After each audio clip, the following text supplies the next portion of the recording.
We must be a party of the future, not just to the past. A party with a positive vision, not only negativity. A party that offers solutions, not just slogans. Sasi Tharoor Ahmedabad സമ്മേളനത്തിൽ ഇങ്ങനെ പറയുമ്പോൾ ഭൂതകാലങ്ങളുടെ പാർട്ടിയല്ല നാളെയുടെ party, മുദ്രാവാക്യങ്ങളുടെ പാർട്ടിയല്ല പരിഹാരങ്ങളുടെ party, negativity പറയുന്ന പാർട്ടിയല്ല പോസിറ്റിവിറ്റിയുടെ party എന്ന് ശശി തരൂർ പറയുമ്പോഴേ ഇത് ശശി തരൂർ BJP-യെ മോദിയെ ഒക്കെ ഇങ്ങനെ അനുകൂലിക്കുമ്പോൾ വോക്സ് തന്നെ വലിയ രീതിയിൽ കടന്നാക്രമിക്കാറുണ്ട്.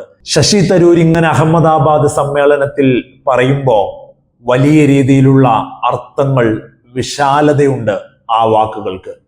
കാരണം കോൺഗ്രസ് എന്ന് പറയുന്ന പാർട്ടി പണ്ട് ആനപ്പുറത്തിരുന്നതിൻ്റെ, പണ്ട് വലിയ രീതിയിലുള്ള സ്വീകാര്യത ഉണ്ടായിരുന്നതിൻ്റെ, ഇവിടെ ഒറ്റയ്ക്ക് മത്സരിച്ച് ജയിച്ചതിൻ്റെ ഒക്കെ ഇങ്ങനെ കഥകളിൽ അഭിരമിക്കുകയാണ്.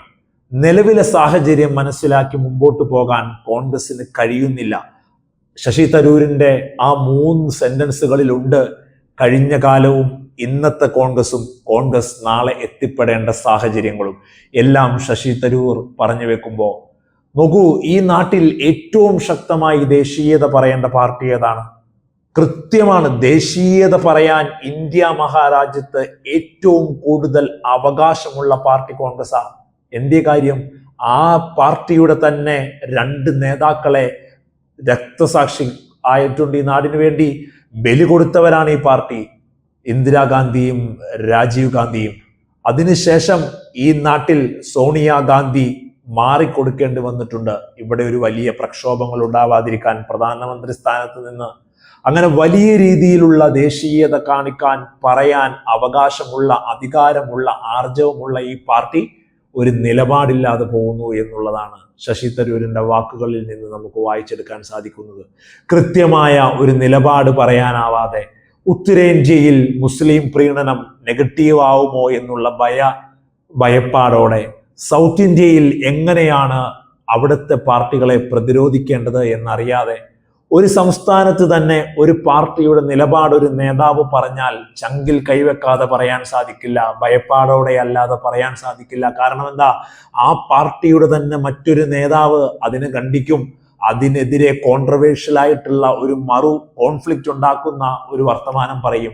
കേരളത്തിലേക്ക് നോക്കൂ, മൈക്കിന്റെ ഫ്രണ്ടിലിരുന്ന് സതീശനും സുധാകരനും പറഞ്ഞത്, സുധാകരൻ പറയുന്നതിനെ സതീശൻ എതിർക്കുന്നത്, സതീശൻ പറയുന്നതിനെ മുരളീധരൻ എതിർക്കുന്നത്.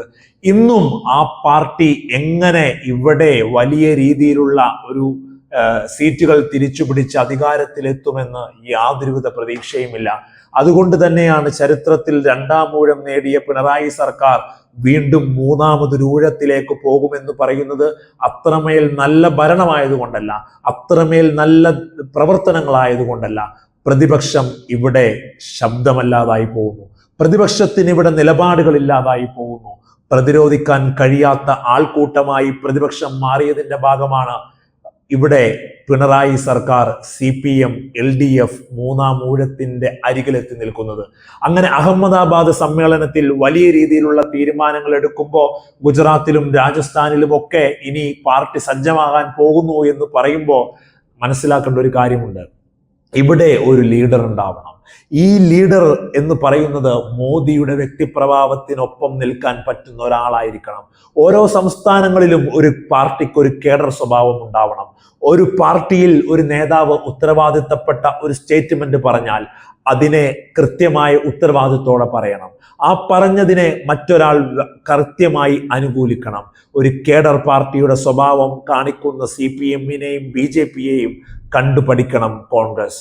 അങ്ങനെയാവുമ്പോഴേ തരൂർ പറഞ്ഞതിന് വലിയ മാനങ്ങൾ ഉണ്ടാവും. A party that offers a solution, not just a slogans. This party must be a future party എന്ന് പറയുന്ന ഒരു രീതിയിലേക്ക് കാര്യങ്ങൾ എത്തുകയുള്ളൂ.